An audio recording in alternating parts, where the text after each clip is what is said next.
Hi everyone. So this week I was reminded that I did a presentation for a freelancers summit last summer. And even though that presentation was designed for that specific demographic, I just rewatched part of the presentation and I feel like it offers value to the general population as well. So I wanted to share this presentation with you guys. What you're about to see is basically a slideshow presentation devoted to this topic of breathing techniques to help you improve your focus, your efficiency, and your overall well-being. So there'll be like a little bit of a lecture. It's pretty lighthearted though, pretty easy to get through. And then there'll be 3 breathing exercises towards the end of the presentation. Most of them are going to be very familiar to those of you who have been following me for a while, but I still think there's value in reviewing them. Not just the how, but also kind of the underlying why and how you would implement them in your daily life. And then there's also a brief Q&A at the end, maybe 4 or 5 questions that I think can be helpful for you to hear the answer. So I hope you will enjoy the presentation. I'll be sure to leave some video chapters in the video description so you can better navigate to the sections that you're interested in. And I hope you love it. I hope you get some value out of it. I hope you learn something. Let me know how it goes in the comments, and I'll see you soon. Our first speaker is Bianca, and Tara, I'm going to go ahead and read your bio because it's a good one.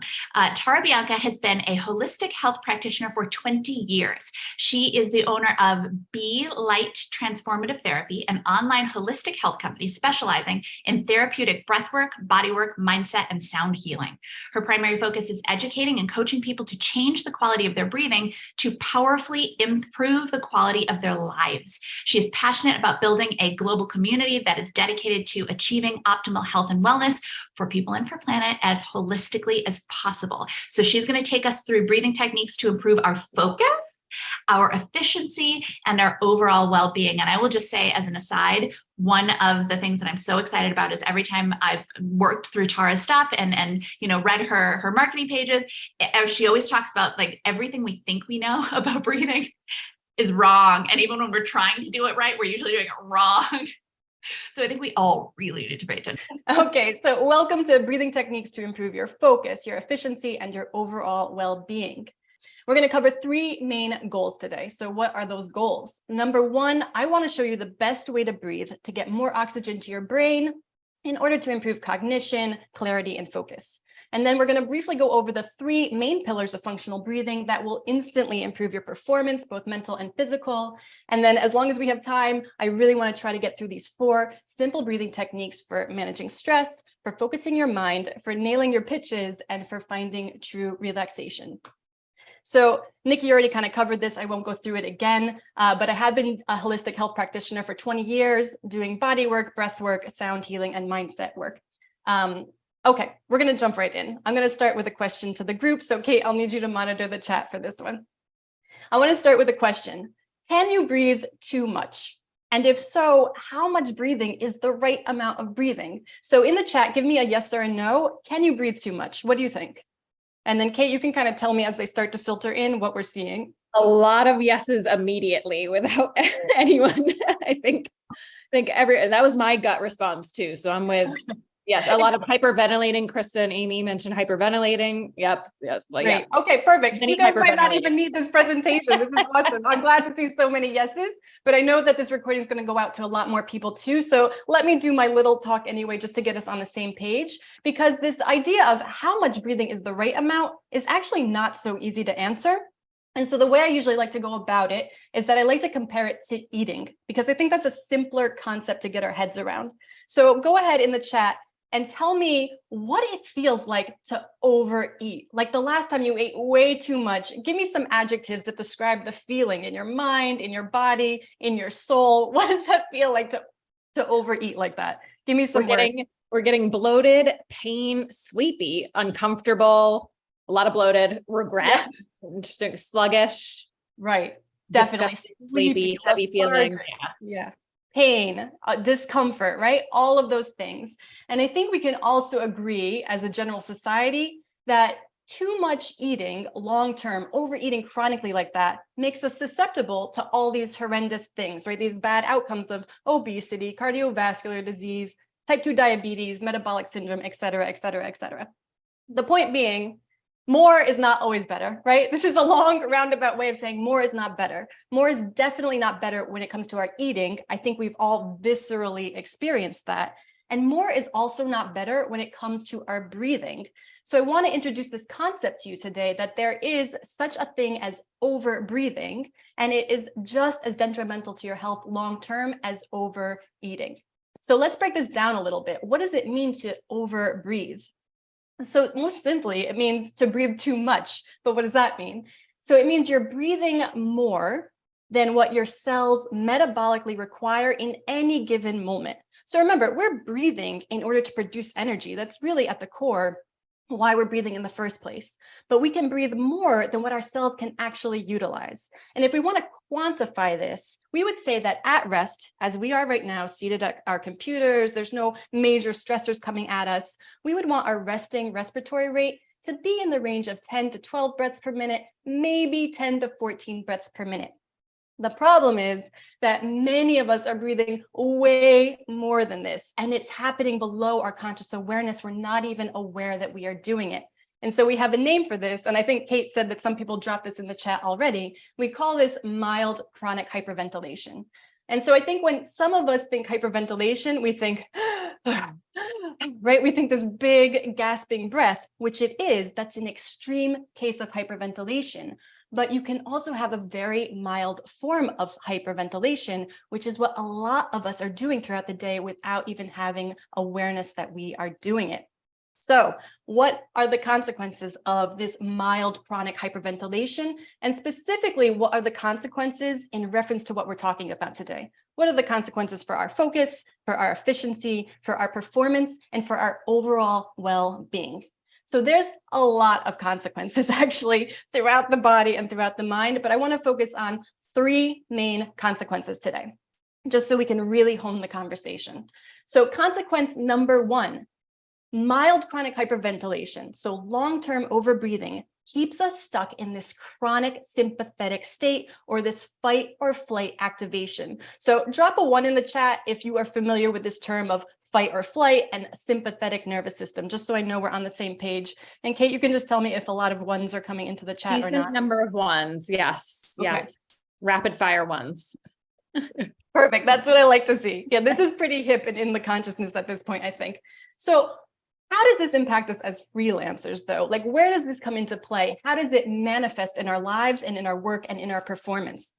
So when we're stuck in the state of fight or flight all the time, this could manifest as my mind is going in a million different directions, or you never complete your to-do list, or you feel like there's never enough time, you can't turn your brain off.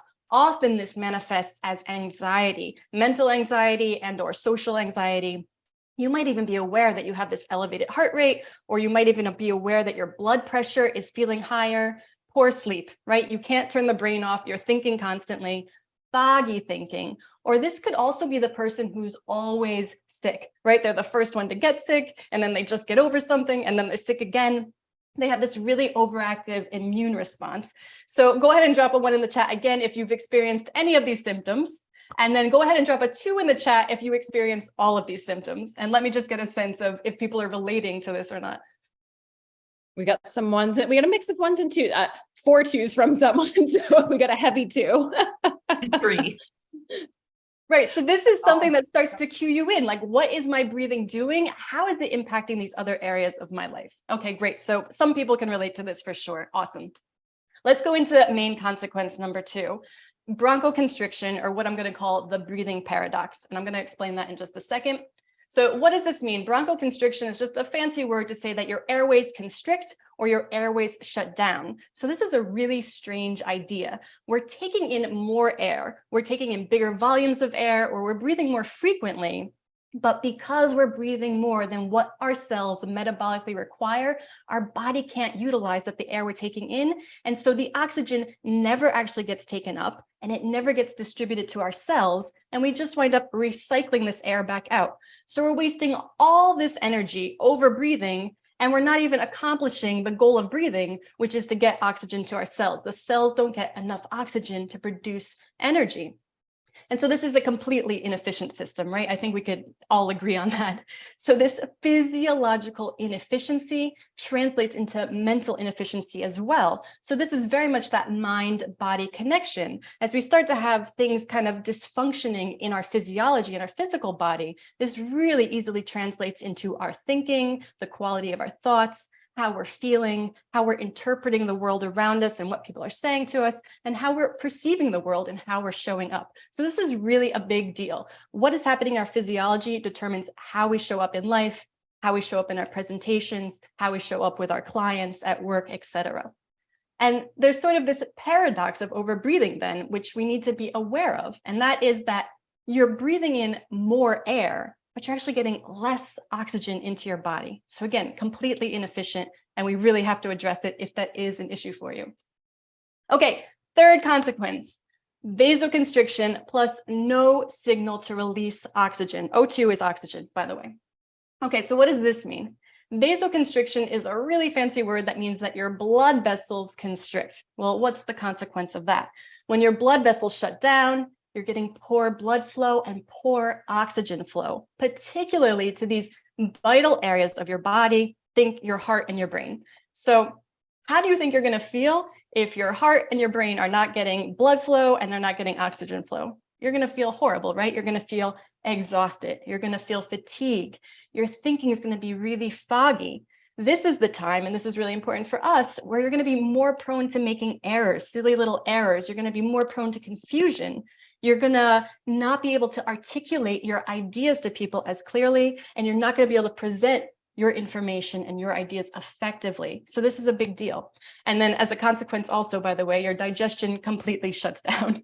And then what is this part about no signal to release oxygen? Well, this is a really critical aspect of breathing that most of us get wrong. So CO2, carbon dioxide, is a main signaling molecule in your body. So most of us think of CO2 as this off gas, as this byproduct of breathing that we have to expel from the body. But CO2 actually serves a lot of really positive functions in the body. When we overbreathe, we blow off too much CO2. And when that CO2 isn't present in the body in large enough quantities, our red blood cells, that's what RBC is, our red blood cells never get the message to release oxygen into the system. So we have really poor oxygen distribution, which means very poor energy production, which means fatigue, foggy thinking, all these things I just said. So what is the answer? The secret is to breathe less, not more. Less is good. Less is good for eating and less is good for breathing. In fact, less is one of the three pillars of functional breathing that I'm about to introduce to you. Okay, so we have these three pillars of functional breathing: slow, deep, and less. And let's talk a little bit about how those interact in the body. How do those show up in the body when we achieve them? So when we slow down our breathing, we slow down our nervous system. We get out of that fight or flight mode and we get more into rest and digest mode. And wherever our physiology goes, our mind follows. So as we slow down our breath, we slow down our nervous system, which in turn slows down our mind, and it enhances our focus. It allows us to get really clear on the task at hand. Then we have deep. So now we're taking these slow breaths, which means the breath also has time to travel deeper into our lungs. And the deeper we get into the lungs, the more we make contact with our little air sacs, which are called alveoli. These are the little guys that are in charge of gas exchange. So as we breathe deeply, now we're getting better oxygen uptake into the body and better oxygen distribution around the body. And then less. Less also means that we are calming the nervous system, calming the mind. And when we breathe less, we're better mitigating our CO2 levels in our body. And so there's enough CO2 to signal our red blood cells to release oxygen efficiently. So this slow, deep, less becomes an efficient system. And that physiological efficiency starts to translate to mental efficiency. Now, there is a fourth pillar here as well. But in my circles, it's so obvious to us that sometimes we don't think of it as a pillar. We just think of it as like a given. But the fourth pillar then is nasal. So it's really important that you were focusing on nasal breathing at all times. This is the physiological design of the human body. This is the way we're meant to be breathing. So for all the exercises I'm going to introduce to you today, I'm going to have you focus on breathing in and out through your nose. We're not going to breathe through our mouths at all. The lips are going to stay gently closed. Tongue is going to be making gentle contact with the roof of the mouth. Whew. Okay, I think that's the whole spiel. Are you guys ready to jump into some exercises? Give me a 1 in the chat if you're excited to jump into some exercises. Yes, some ones and yeses.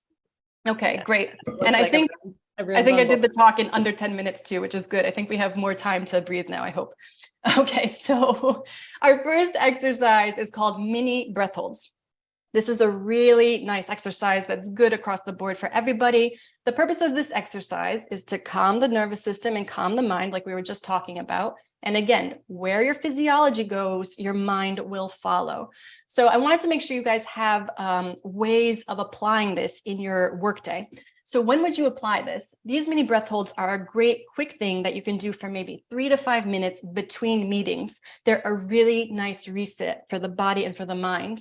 These are great as a recovery after talking or presenting for a long time. So this is something I might do when I get off of this talk today, right?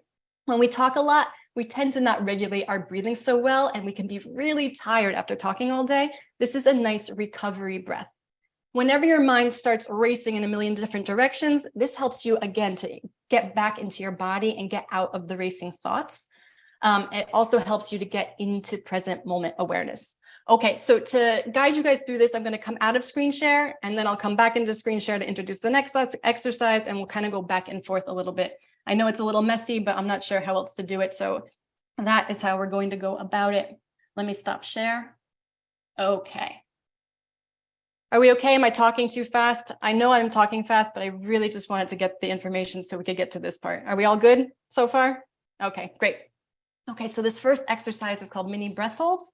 I'm going to demo it one time, and then we'll practice it together for about 2 or 3 minutes. So don't freak out if the first couple you don't get them right. This is not about perfection. This is about exploration today, right? It's a first exposure. Just keep moving along with me, and eventually you'll get it.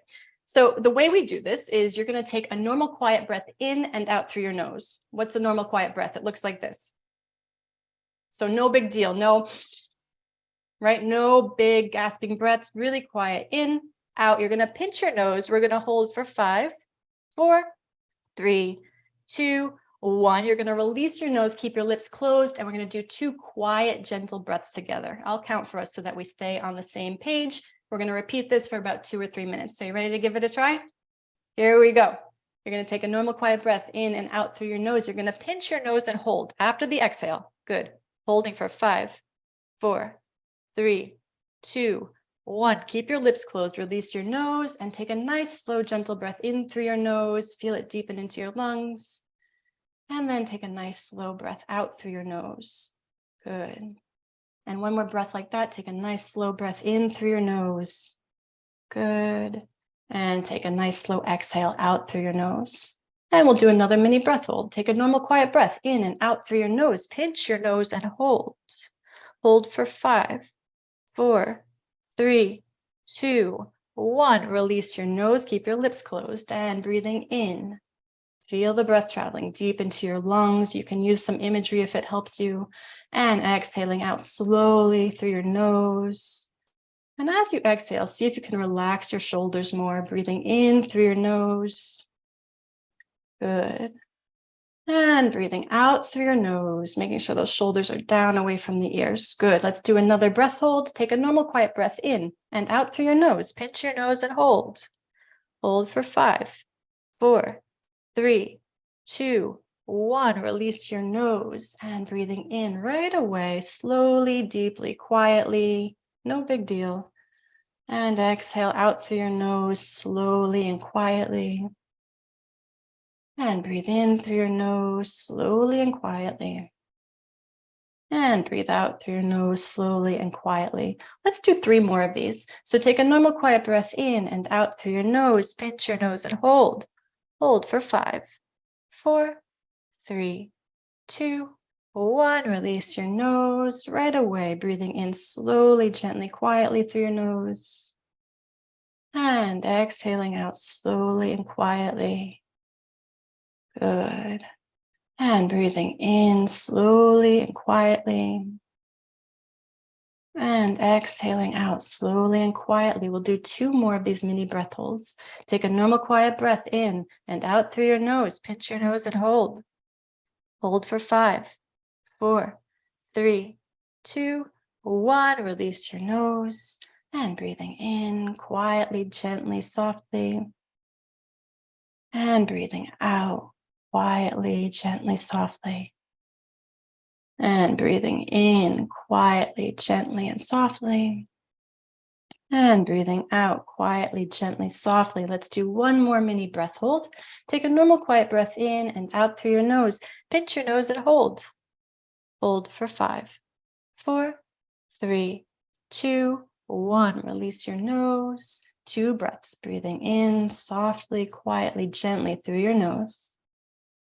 And exhaling out softly, quietly, and gently. And breathing in softly, quietly, gently. Good. And breathing out softly, quietly, gently. Great.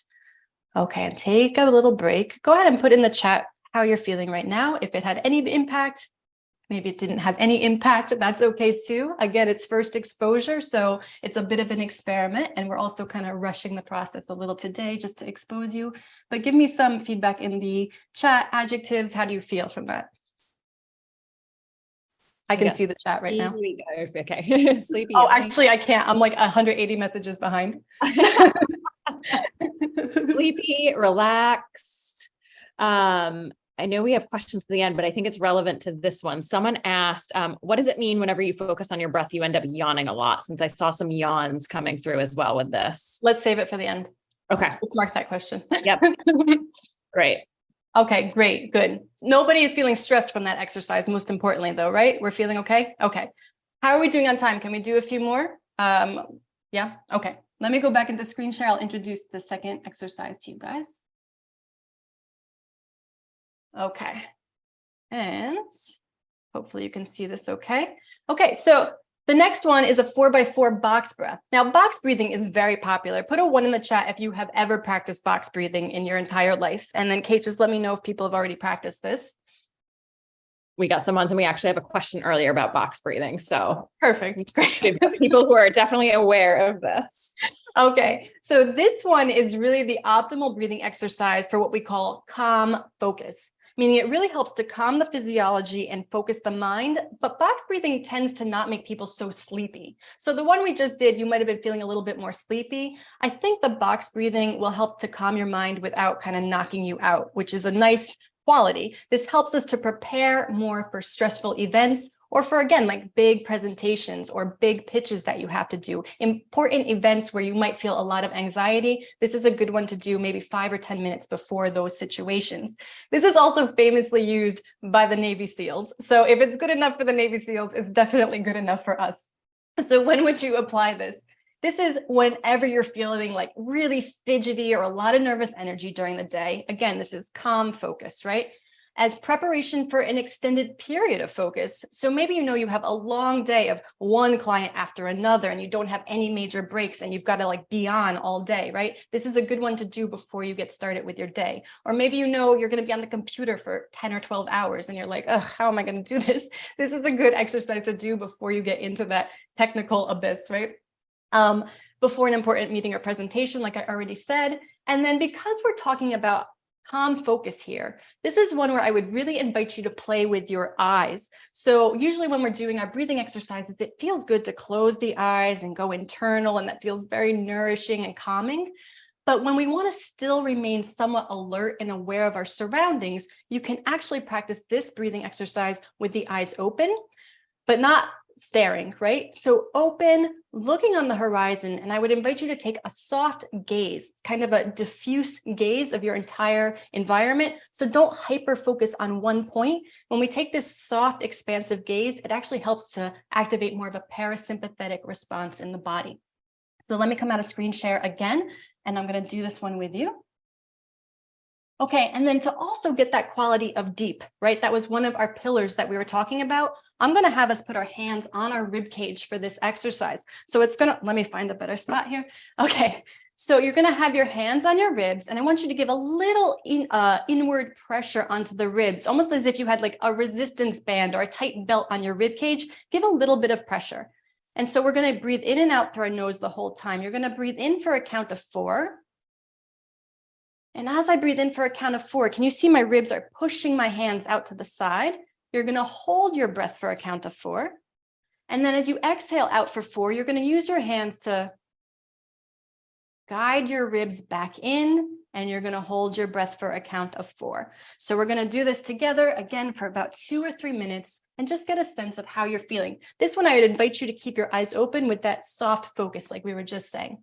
So hands on the ribs, breathing in, 2, 3, 4, and hold, 2, 3, 4. Breathe out, 2, 3, 4, and hold, 2, 3, 4, and in. Expand the ribs, push your hands out, and hold, 2, 3, 4, and out. Use your hands to let your ribs come back in, and hold, 2, 3, 4. Breathe in. Ribs are expanding slowly, and hold, 2, 3, 4. Breathe out. Let your ribs relax back, and hold, 2, 3, 4. Breathe in, pushing your hands out to the sides, and hold, 3, 4, and out.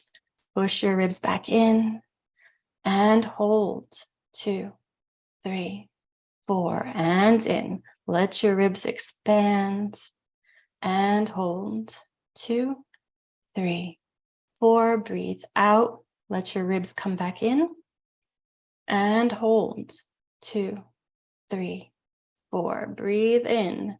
Ribs are expanding, and hold, 2, 4. Breathe out. Use your hands to guide your ribs back in, and hold, 2.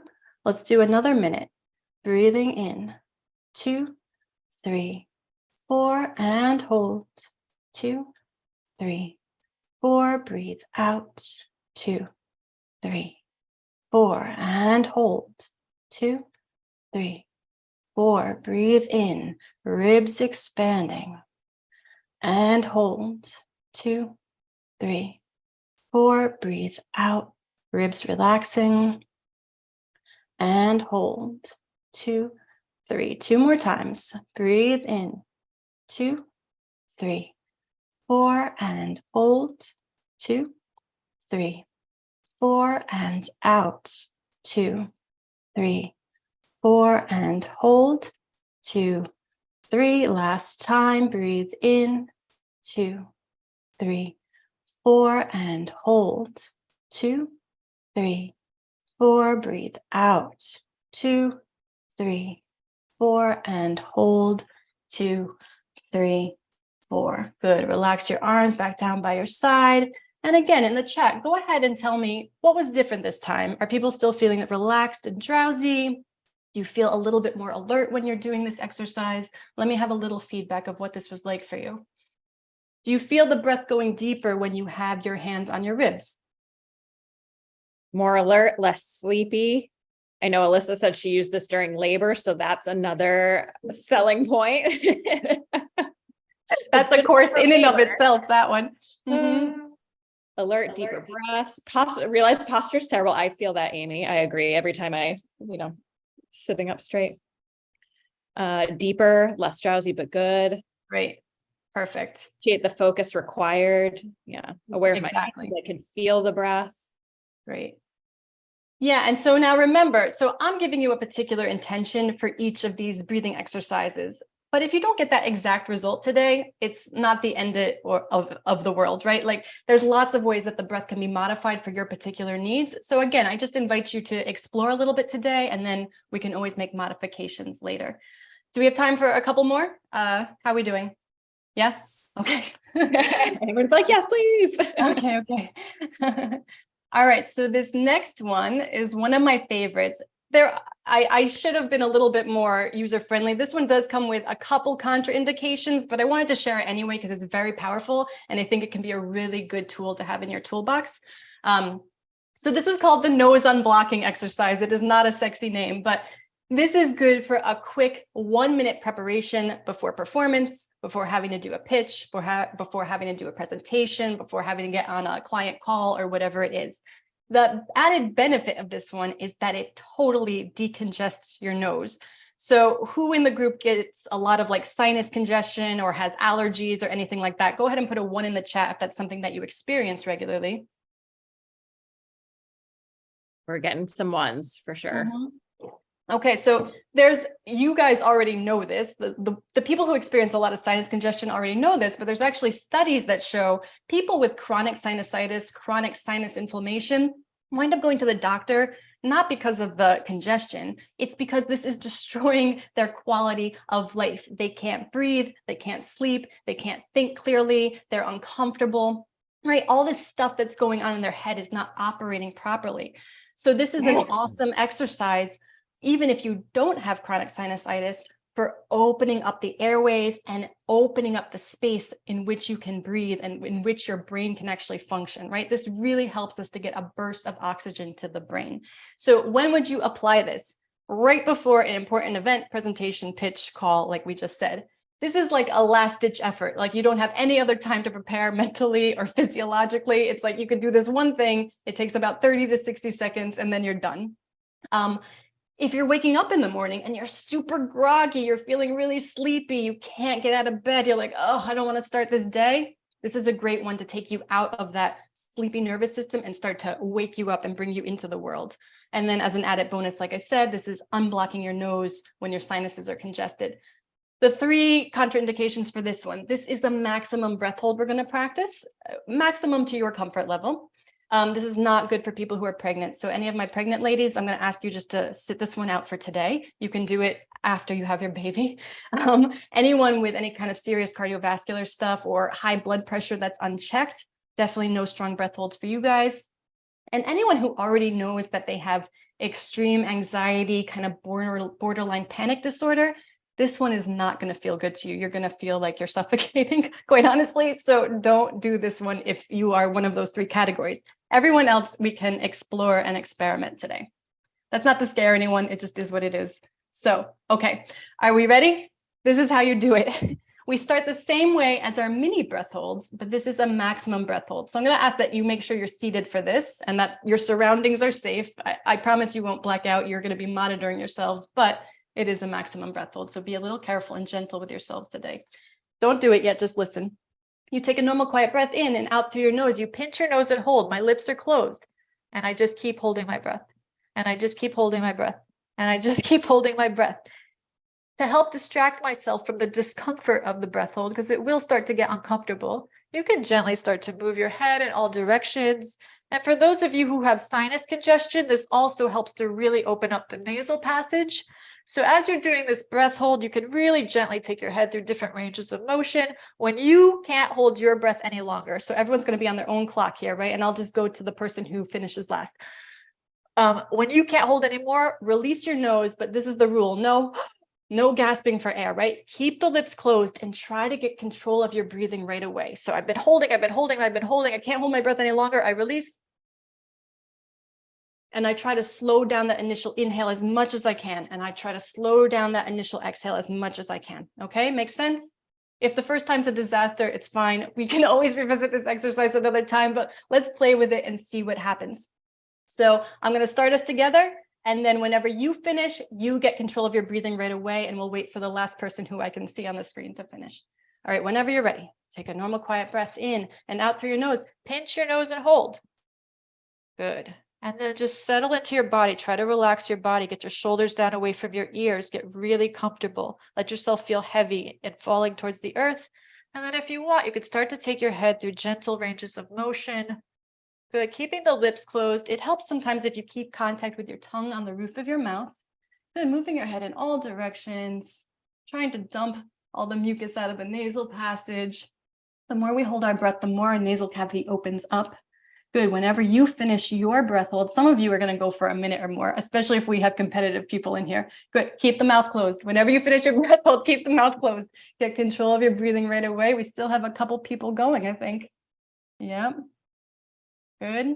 We'll wait for the last person. The rest of you breathing in slowly, deeply, gently. Feel the nice, very nice, Karen. Super impressive. Great job. Is that everybody? Let me just scan through. Awesome. Okay. And just take a couple breaths now, slowly in through the nose, deepening the breath, feeling it travel deep into the lungs. And let's take one exhale together, letting the breath leave your body really slowly, gently, easily. Okay. So put in the chat a couple descriptors. What was that experience like? Laura's doing this in a coffee shop. So go, Laura, for doing this in a coffee shop. Yeah, bonus points, Laura. Bonus. I love that. More control, ear popped, that's like for that. sure. Mm-hmm. I feel less stuffed. Yeah, this is a unbelievable one. So when you actually do get sick and you do have the chronic sinusitis, or when people have seasonal allergies, this is an awesome tool. Felt the beginnings of my runner's high. Wide awake. Competitions in the pool, Amy, I relate to that. I think that's what I've learned. I held my breath a lot in the pool as a kid. Right, exactly. But we stopped doing it as adults. We don't usually have the occasion to hold our breath like that. But all of us, if we had access to a pool as a kid, me and my brothers, we were always doing breath holding competitions for sure. Oh. I feel ready for something. Not sure what. Yeah. Do we have time for one more, or do we need to go into Q&A? You tell me. Let's questions just to make sure we give everybody a shot, and then we'll see if we have some additional time. Yeah. Okay. And I know I had a few. I'm gonna a question for the end. I'm gonna add Gabe your question. There were a few that came in. Where did my notes go? There they are. All one that I will second. What's the thinking of, or what's the science behind breathing out through the nose versus breathing out through the mouth? Because I feel like a lot of meditation stuff is in through the nose, out through the mouth. For sure. So when I teach, I'm mostly working with a population that is dealing with poor energy, anxiety, chronic stress, issues with performance. There's something going on in their breathing that is slightly dysfunctional, that is giving them these negative side effects that are impairing their performance. So I only focus when I teach on truly functional breathing for daily life. And when we describe truly functional breathing for daily life, it is always nasal. Now, there are exceptions. There can be some value to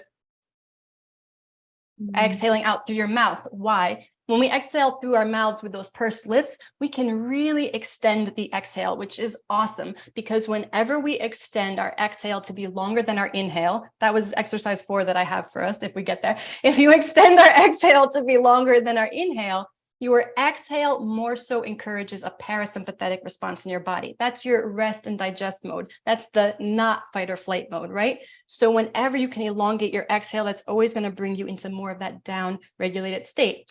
I would say if you're comfortable breathing through your mouth like that and it helps you to elongate your exhale, it's fine.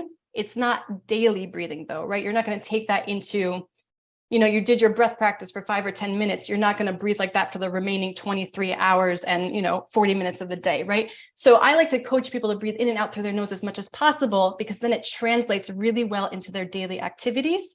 And also you can practice exhaling through your mouth for a while, but I would always encourage you, okay, now can you get that same amount of control through your nose? Can you slow your exhale down without having to rely on your mouth? It's going to translate better into your daily activities. So I hope that makes some sense. Yeah.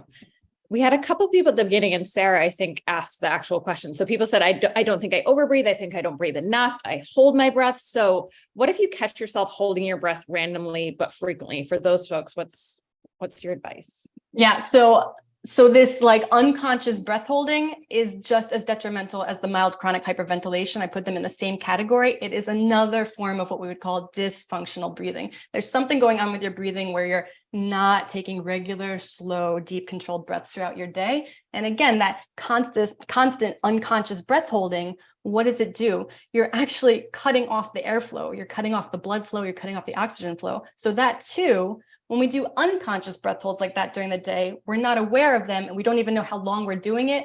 That's cutting off oxygen flow to the brain, right? What we just practice is a very conscious, deliberate breath hold with a purpose. And I don't want to get too much into it today. It's a little technical, but what we just practiced is what we call a hypercapnic breath hold, meaning we're trying to increase the amount of CO2 in our body, which helps to disperse the oxygen through our body better. So this type of breath hold is actually not cutting off oxygen to the brain. It's actually trying to dump more oxygen into it. So there's a big difference between conscious breath holding, especially with an intention, versus this unconscious, like I'm a nervous wreck and I have so much work to do that I can't even remember to breathe. This This like unconscious breath hold is a sympathetic state. Again, you're putting yourself in that chronic fight or flight, in that chronic sympathetic response. If you catch yourself doing that, do one of these breath holds that we just did. This is a nice way to break that cycle. Like, oh my God, I don't even remember the last time I breathed. Do one of these strong breath holds. It like is a reboot for the system. Or take 1 to 2 minutes and practice those mini breath holds I gave you at the beginning. Something that gets you to pay attention to your breathing again. I like the breath holding because whenever we hold our breath, we automatically pay attention, right? It's like a life or death situation. So it brings your focus right here. You're not thinking about what you're going to buy at the store, when you're going to do your laundry, what you're going to say to this client. You're thinking about, oh my God, I'm holding my breath. And that's all that you're thinking about when you're doing it. So always, whenever you find yourself in a situation where like, oh yeah, I don't remember the last time I took a breath, try these mini breath holds I gave you, or try one of these long breath holds and see if it helps you to reboot the computer, so to speak. We had another question earlier.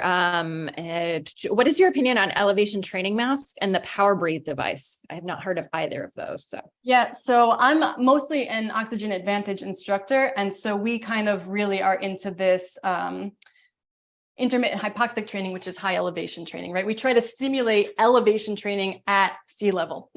And one of the ways that we try to do that is with our breath holding. And one of the ways that we also try to do that is with the mask. The mask is an awesome tool for people who are really trying to improve performance. So my athletes or my people who have a real like physical performance-based goal, I think the mask is an awesome tool. It doesn't perfectly mirror high elevation. So when we're talking high elevation, we're talking something called hypoxia, low oxygen. But so when I teach, we use a pulse oximeter to really measure our oxygen levels. And true hypoxia, if anyone's ever seen a pulse oximeter, they were very popular during COVID, right? You want the SpO2 on that to read 91% or less. That's kind of the definition of hypoxia. Sometimes with the mask, you don't get there. So you'd have to kind of measure it. But the mask is awesome for building what we call CO2 tolerance. So I was telling you guys, CO2 is so important because it helps us better distribute oxygen through the body. So that's a lot of what I work on with my clients. The sports mask can definitely help you get there. And then you said one of these breathalyzer things. I have mixed feelings about them. I think they can be really excellent in working on the biomechanics of the breathing, right? So there's all these different dimensions of breathing. It's a little too heavy for today's talk, but there's all these different dimensions to breathing.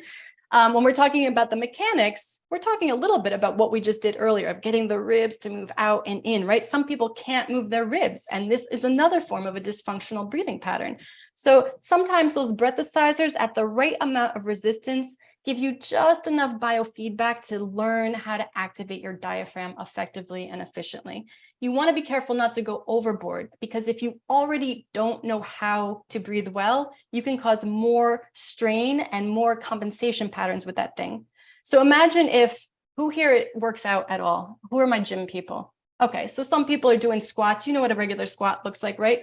If you saw someone with no weight on doing a squat and one of their knees is like crashing in towards the midline, right? You would be like, oh my God, don't put any weight on that. That's already a horrendous squat, just body weight, right? You would never add more resistance to an already dysfunctional pattern. And so with those breathicizers, I think of them the same way. If your diaphragm is not operating properly or you don't know how to activate it with just your body weight, you have to be careful how much resistance you add to it. So it's got to be a progression.